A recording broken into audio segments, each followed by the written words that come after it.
मुल्क में आज कहां कहां बारिश का अमकान है। मुल्तान, भक्कर, पाकपतन, भावलनगर और रहीम यार खान समेत पंजाब के कई शहरों में बारिश के बायस नशेबी इलाके ज़ेरे आब आ गए, जिसकी वजह से आमदो रफ्त में मुश्किलात का सामना है। खैबर पख्तूनख्वा के दारुल खिलाफा पिशावर और गिरदोनवा में भी वक्फे वक्फे से तेज़ बारिश का सिलसिला जारी है। बारिश के बायस गर्मी का जोर टूट गया।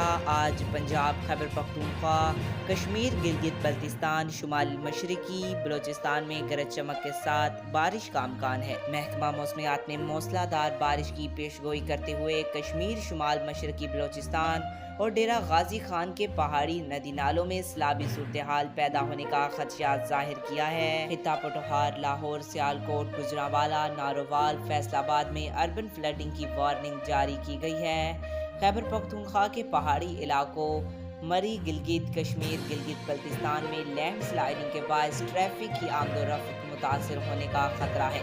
कराची के मुख्तलिफ इलाकों में रात गए बूंदाबांदी हुई, ताहम आज गर्मी की शिद्दत बढ़ने का अमकान है, जबकि कल से मानसून की बारिशें शुरू होने की पेशगोई की गई है। आज तक के लिए इतना ही। मज़ीद ऐसी मालूमाती वीडियो देखने के लिए हमारे चैनल को सब्सक्राइब करें।